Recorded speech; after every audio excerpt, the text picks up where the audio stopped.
man born of the sword, a man from the frigid north, a thief, a slayer of wizards, and quite a ladies' man. He is Conan the Cimmerian, Conan the Barbarian, Conan the Invincible. Hello and welcome to Liam's Lyceum. I am your host, Liam, aka Himvar, and today I'll be doing a spoiler-free review of Robert Jordan's Conan the Invincible.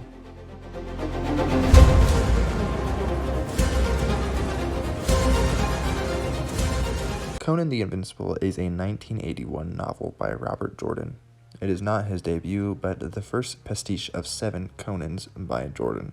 For fans of Wheel of Time, don't worry, this story starts talking about wind as well. This review should be pretty concise. There is an evil sorcerer, Aminar, in cahoots with a being from the outer darkness and a sort of cosmic horror element.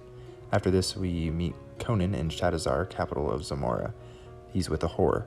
He's still young, being about 18 years of age. This is shortly after the Tower of the Elephant story by Robert E. Howard. And like that story, he is a thief, one with a grim countenance and savage strength. To anyone who has read Howard's Conan, it will be immediately clear that Jordan does not emulate him.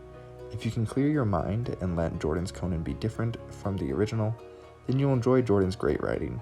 If you can't ignore that, then right out the gate, I should honestly tell you this is not for you. Tried to approach it that this character was an alternate dimension version of Conan, and the story is considerably longer than the short stories and novelettes I've read by Robert E. Howard. Anyway, when we meet Conan, he is young and still a thief, and he wants more renown because of this. These thoughts ruminate early in his head after his first encounter in the story with a few people in a tavern. This thought of renown doesn't really stick around though. Honestly, throughout the story, I kind of forgot that Conan was only supposed to be 18 because he acts very much like the Conan I'm used to, and, takes charge and whatnot, which also didn't really fit since he's not looking for much renown either. He just really wants money and sex, kind of. So that's really the vibe I get from him for the most part, that wanting of renown is only there for about a chapter, or at least it seems like it. But mostly this story involves around worshippers of the god Set and his enemies vying against each other. Conan is just a third party involved initially as a job to get paid. Conan at one point rescues a woman, and the whole scene is a little absurd and kind of just paints Conan as a horny young man and the woman as promiscuous. I can't say he wrote romance any better in The Wheel of Time, but certainly it wasn't this swift. Along those lines, this is definitely an adult book, with Conan never having more than a loincloth and many women hardly wearing anything either, though that's kind of a staple of the genre anyhow.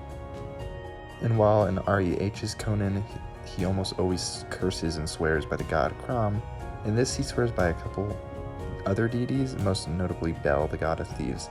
I thought it was fine, but took some getting used to, admittedly. The Red Hawk is one character that is a little bit more important in this story as well. She is a leader of a group of bandits. She's tough, and her men respect her. She also worships the goddess Derketo, whose domains are love and death. But again, in a lot of ways, she was kind of infuriating and reminded me of the women characters in The Wheel of Time, while good leaders and powerful are really stubborn and kind of ridiculous. Conan's final scenes are really good. The ending is harsh, but made sense. The helpless submission reminded me of some of the most infuriating scenes because they were disturbing and helpless in The Wheel of Time, and this is definitely a precursor of that. Overall, Conan really just shows what a great leader, wooer of women, and slayer of foes he is. It's a Conan novel, but not just in name, but in content. That's what you get, nothing more, nothing less. It was nice to get another adventure in the Hyborian Age. That all being said, I had a really hard time getting into this. I mostly blame it on the fact that I just read Robert E. Howard's Conan, and reading a pastiche just wasn't cutting it. I enjoyed Jordan's The Warrior of the Altai more. I'll give it a break for now and try another, probably even another by Jordan, and certainly some pastiches by others in the future. Titan Books actually got the rights to make more Conan pastiches this year, and the first of those will release next year. With the quality talent of Sword and Sorcery today, I look forward to those. I'd like to thank you for watching, and I'd like to thank Rinfale for reading this one with me. I believe he's also going to be reading the next 2 Conan novels by Jordan. I do plan on getting to those, but I'm not exactly sure when, as I previously mentioned. But anyways, thanks for watching. This has been Liam from Liam's Lyceum, and I also just want to say thank you to everyone who watches, comments, subscribes. It's really amazing that as of recording this, I have 122 subscribers, which is more than I'd ever thought I'd have. And I know I haven't done a giveaway or a special video or Q&A or anything like that, but I'll probably do something of this sort in the future with another milestone. But we shall see. Until next time.